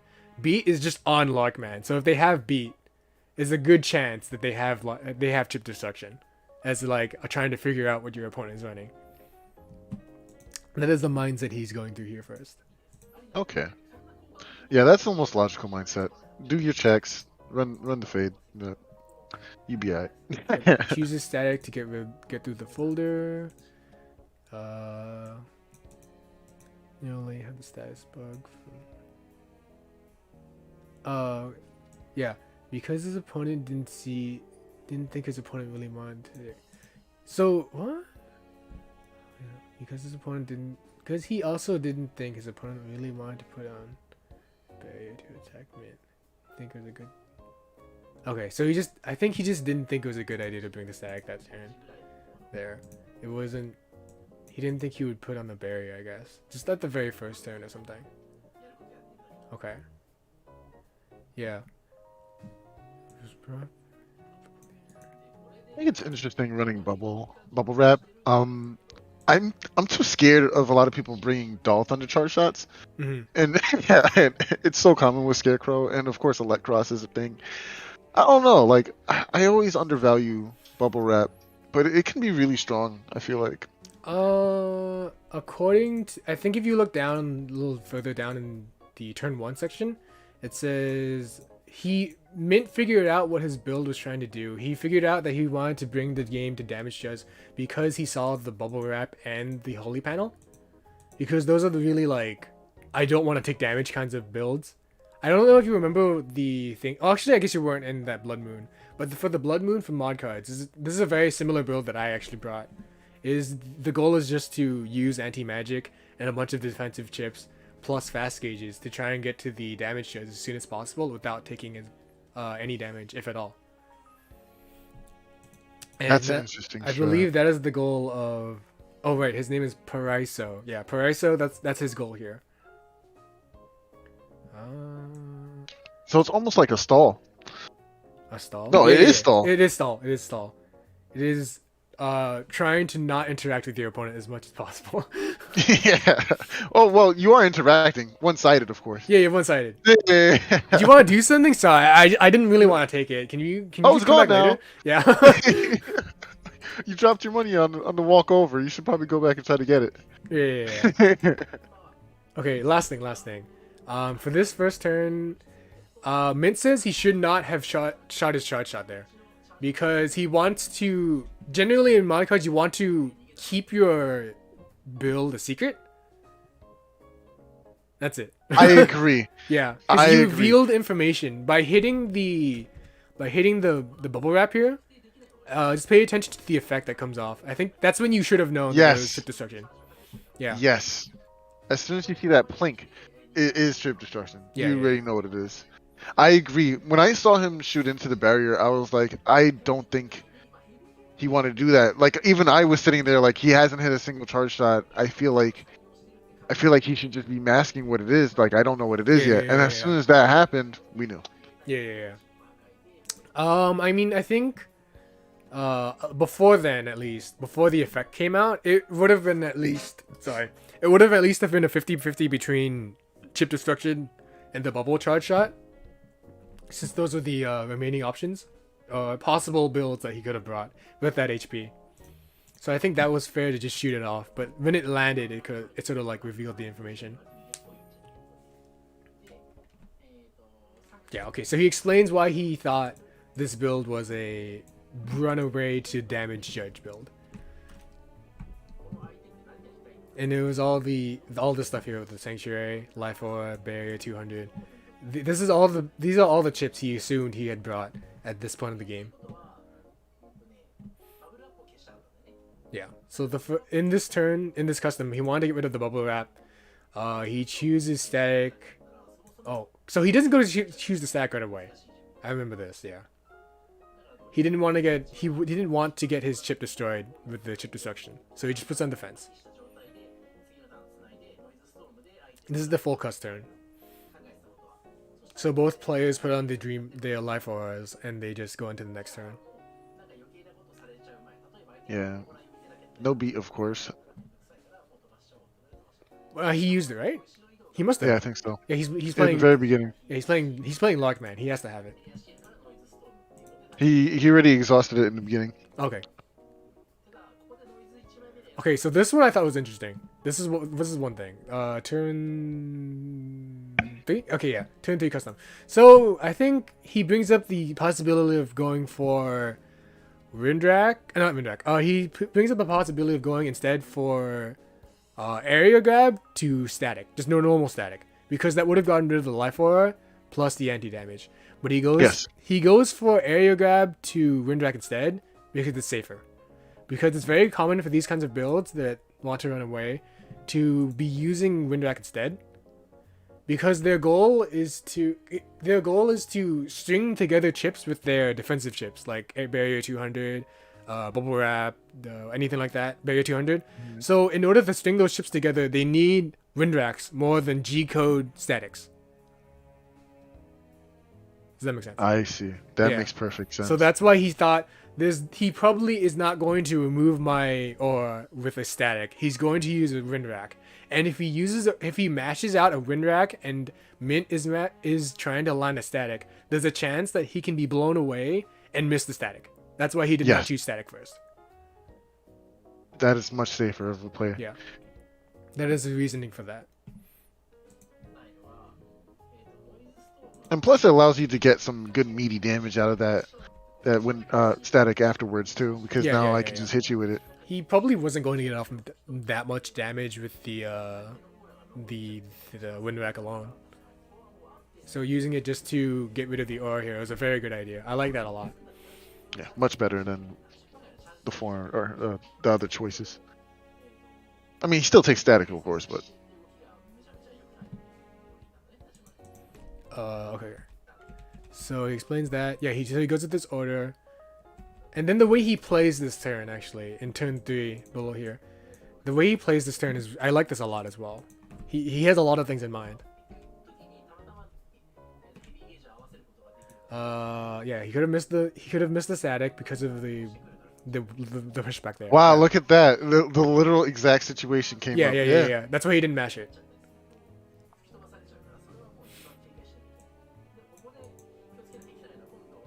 Yeah, okay. This is fine. Don't worry about this. He says he really, really wants to land an uninstall static because he most definitely has anti-magic. So he pulls up the Barrier 200 here. Oh, okay. Yeah? I just saw your notes. You say something about Eraseman hitting him here. Yeah, he says that. He brings it up. I don't know what that has to do with anything. So Barrier 200 is in K code, as you mentioned. Yeah. So that is very much a possibility of a follow-up. Yeah. But on top of that, that means another chip is going to get destroyed right after. The paralysis time isn't enough for your charge shot to do it. If you activate Eraseman, you can't guarantee the charge shot with Lockman. It has to be a TFC when you already have started your charge. Which is also why I'm still not. That was at least that was from the notes that I read about the build that I used for the build moon. There was some notes about how to play it, and that was one of the things I read. So that's not a guarantee, at least if you land the Eraseman. It has to be a TFC. That's all. I don't know. Okay. So yeah, he goes to the static here, and the thing that he does is that he specifically makes this movement. He doesn't go for it right away because he thought this. He actually stops here for a second. He'll bring it back, and then he says, it looks like Paraiso just stops here. He just stops in place there. He says that was probably the anti-magic being activated. Ah. That's why he waits. Yeah. So that's how he played that. Now, I thought that was really in depth. That was something that you may not have noticed if you didn't like pay attention. It's very, very fine play. Fine play indeed, and a read at the same time because we don't even know at this point if Anti-Magic is in play. Yeah, technically. basically. He just had to guess. If you stopped, I'm stopping. Like, what's up? What Yeah. are you waiting for? What are you trying to do? Okay. Trying to anti-magic me? Nah. Nah, I'm good. Yeah. You see, I think you read the notes for the turn 4 custom. It says, normally I do this for the stream, but he asked to go serious. Yeah, he doesn't take the Element Man to deal with the Sanctuary. He brings up Dust Man. I'm assuming maybe it's in his build. That's all I have to say. Dustman is interesting because it could break that panel. Yeah, it could. People normally wouldn't move from that spot anyways, so it's a good chance of hitting. Oh, he definitely is playing Dustman Star then, if anything. Yeah, Wow, I'm assuming. Yeah. Dustman in here, huh? That's really interesting. Soaking up objects and just spitting them back out. That's actually pretty good to use. I feel like I just realized why he's using it. Yo, wait. Oh. Do you remember that? Do you remember that game when we were streaming? Not when we were streaming. Remember the tournament match that I had against Shiron and Ep, and it was there was a part where Shiron and Ep just hid behind a boulder. yes. Suddenly, this all makes sense. Why he would be playing Dustman in this build. Oh, because you can just hide from the Lark Yeah, Man. I realize why he brought it now. That's actually pretty great because you can't. That's so smart. You can't just switch to like Dustcross or anything. You know, you can't. Oh. You can't get rid of them easily. So if you end up in that situation, that's the only way to really deal with it. That's actually a great idea. Yeah, we're in Gregar right now, right? Yeah, we're playing With Gregar. Larkman? Yeah. So there's no way to get rid of those kinds of objects without like just hitting it really hard or something like that, or using Gregar itself. But that won't come up until like 15 chips later, you know. So I think just Dustman is just a great idea. Okay, That is so smart. Okay. I like that idea a lot. I might actually do that. Yeah, I'm thinking the same. I'm like, yeah, I'm about to make a real Larkman build. Oh, this is another really good play. Okay, so turn 4.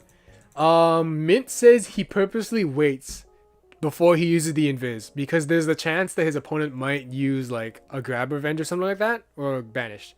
So he takes that second to wait, and he explains that his opponent would probably want to use the grab revenge or judgment right away. Like there's no reason to wait to use it, is what he's saying. You know.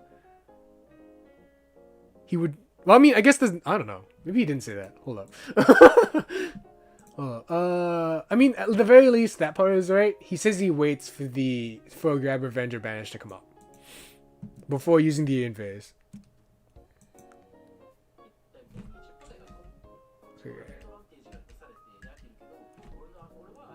Yeah. I think that's very interesting too because he has another area grab just in case that situation did arise. Yeah. So. His goal was to preserve this 4x2 area range because it would keep him safe from Gregar if he's back here. So getting this like the sanctuary here in the 5-1 area like situation was very just like it was bonus basically for him.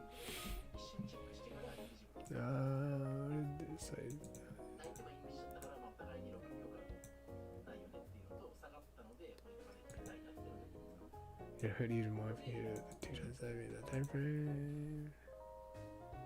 Wait. Yeah. And changes his opponent.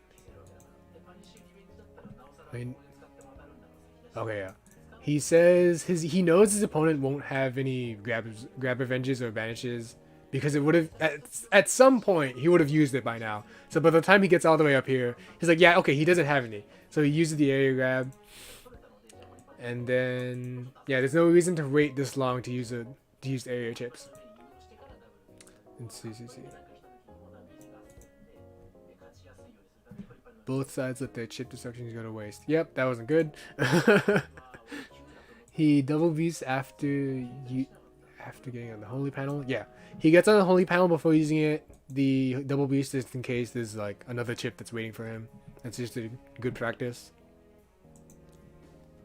And then, okay, yeah. I think you're reading this part.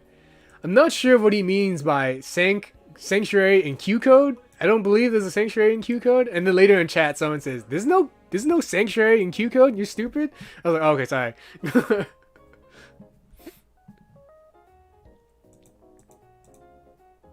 Yeah. So now that he knows that his opponent was playing Z code Delta Ray, he knows that what's it called? He knows that he doesn't have colon force. Yeah.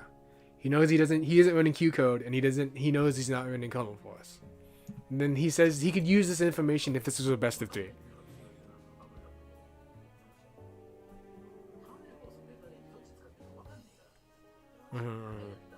Couldn't find custom, that's what I just said. Mint says it's not uncommon for chip destruction to run Delta Ray to fight against Buster Bug, but colon force is safer. Okay. Now that Mint knows that it's Z code, yeah, triple battle. I just said that. He said he can use Z force, Q, cold force. Yeah, someone corrects him. There's no Q code sanctuary. And then he says he wanted to shoot colon force, but he didn't think he could get off. He didn't think he could get off much with the area because I think he said he didn't think it was possible to retain this area any longer. Yeah, right here. Yep. So that's why he just takes Spoutman instead. He says it right there. He can't gain much if the area is returned right now. Yeah. Spoutman doesn't need the area to do the damage. He just has to shoot it off. Yeah, that's great. That was the other thing he says.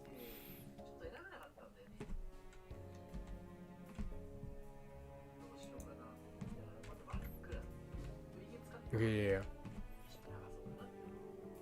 Yeah, he could have bashed Element Man here, but he gets both the Barrier 100, and the anti-damage. Yeah. Oh no, Sanctuary, excuse me. Sanctuary, yeah. He gets both of those. That's it. He pulls off And slow that's gauge. an excellent trade. Yeah. What's also interesting is he just sits on this Erase Man. He doesn't even use it yet. Erase? Oh, that was Aqua. Wolf. Spout. Spout SP. So I mean, I don't know why I said Erase. So I showed this bit to Player Zero, and he said that he was like, why didn't he just go for the greed and go for the 2 times Aqua Spoutman here?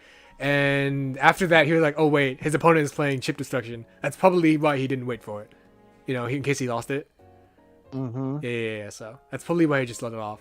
And then on top of that, if he did have a defense, he would have been able to just get rid of the defense. Even then, like, I feel like the Spoutman SP is just bonus damage on top of the few things that this build is already doing. Because he still has Graveyard, he still has Colon Force. All his big damaging stuff is still in there.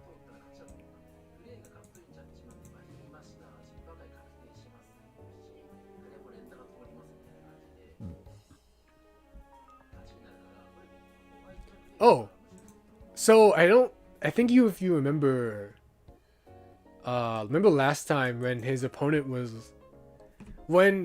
was winning on area, and he was winning on area and he didn't bring Gregor as his first ship.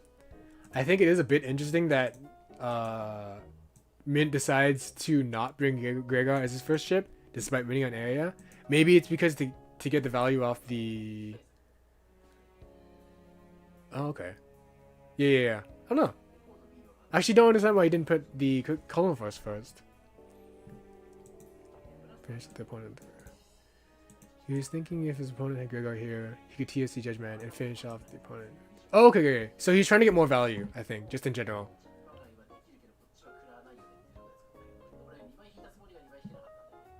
Okay, other thing that's important to note here is he finds out his opponent is using B code. And he thinks that they might use full cust, but because of I don't know if you noticed this one shot here. He gets one shot, right here. He goes invisible, he gets one, and then he gets a shot. He gets one shot. There you go. He said, I believe, no, maybe that wasn't it. Maybe a little right earlier. I believe he gets, yeah, that shot right one. there. That was Last Man SP. That's what he said. Yikes. At 1840, that chip destruction destroyed the Blast Man SP. That's why he was able to get his invisible off safely. Yeah. Otherwise, that would have been a really good thing for him. I mean, he was already in the life lead, but Yeah, but I mean, a 500 would have been nice, you know? a 500 is always nice. Casual 500. This is kind of why this is kind of why I kind of respect the stall builds, because it's not easy to pilot. Yeah, it's right? really not. Especially when you're playing against Gregar. Like, even though he hasn't used any cross from the Gregar game, the idea of your opponent having Gregar the Giga Chip is just too much, right? It's scary. It is so scary. You can land especially two with times. humor. Yeah. Yeah. You can Oh land my that goodness. 2 times damage. It can feel like the world is over. Even if 3 of those boulders hit, that's crazy damage. That's like 1200. Oh Yeah, man. it's like 1200. Yeah. It's no good. It's no good. Yeah. So this entire okay. So he did. I do actually want to bring up this final. I think it's the final turn, right? Yeah. There's Yes. this final turn of chips. So he brings 2 area grabs. Just because he could, but he brings the slow gauge to counter the fast gauge. He brings the wind rack, expecting it to be destroyed. It was to protect That's the interesting. Giga. Yeah, because he no longer had any use of it. Cause he makes that decision, and his opponent uses a barrier of 100, and he still doesn't use the wind rack. Yep. Because he has to protect Rhaegar. Yeah, I like that a lot. That was a really good play. I've seen Symes do that to me once or twice, at least once. There was one time where I chip destroyed one of his chips, and immediately he uninstalled me. I've definitely seen PlayZero do that as well in matches against me when I'm playing Larkman. Yeah. And once again, Larkman changing playstyles. Yeah, absolutely. Yeah, it's so sad that none of his quick gauges go off there fast.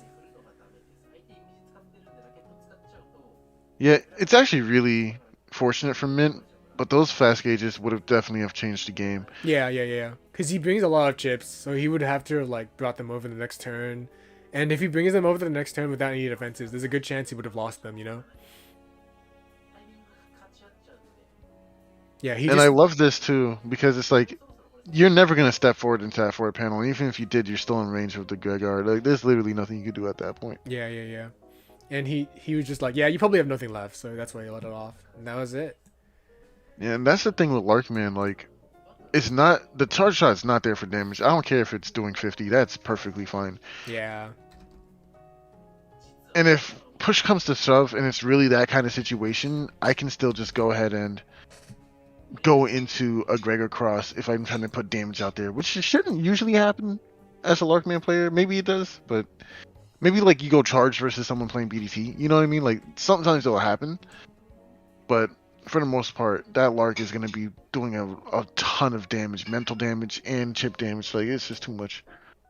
Yeah. Man, Gregar's scary. I mean, Lockman is scary. Honestly, I think the Lockman is scarier.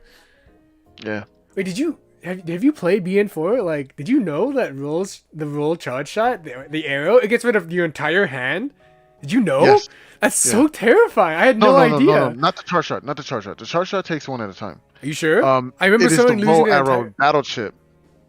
So the roll arrow battle chip summons roll, and then she throws out an arrow, and that destroys your hand. No. I like saw it yesterday. I swear. Hold on. We can bring this up. We can bring this up right here. I'll put it on the watch together. Where is this card?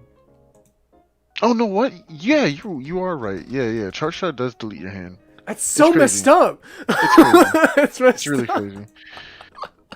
Roll Soul is ridiculous. That's why it confuses me that they made the mod card named after Larkman when it's the whole roll gimmick. Like, that's true. I just eat your chips. True. Like, it just confuses me. I do recall Larkman doing that thing at some point, but I feel like most people remember chip destruction from roll. That's very true. Okay, though. That was it.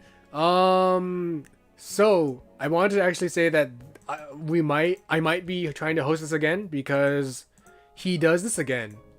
I think you remember the last time when you said good evening, that one stream. That was the stream he did it again. That was the second time he had done a bunch of breakdowns, and those were really good as well. So I kind of want to do those as well, but I think there were probably like 3 different breakdowns, maybe 4. So that might take a little bit more time to do. I'm definitely down to go through those again with you. This is actually like a cool little segment. I really like this a lot. Yeah, yeah. I'm glad. Like, it's just so like because this is mainly for mud cards at this point because I think only like a handful of these ideas can be brought over the standard, or maybe I don't know. I know Player Zero and a bunch of other those players, like, they're still like being good in standard has carried over to mod cards. I feel like. I don't know about you. Yeah, I agree. Yeah, so hopefully this is just helpful in general to people. This is my hope. And this will be a VOD for everybody to see in the future. If anybody else wants to see it.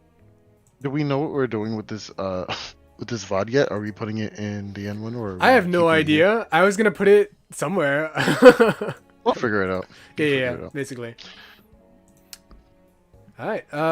If you got anything else to say, I think that's about all I got for everybody today. Nah, I'm good, Those are all bro. my notes. It took me a few hours to translate everything. Obviously, Thank you for your work. What? Thank you for the work. Oh yeah, no problem. Yeah, the pastement is in the description as well, because I think there were some details I might have glossed over, but you can read everything in detail just in the pastement. So, there's that.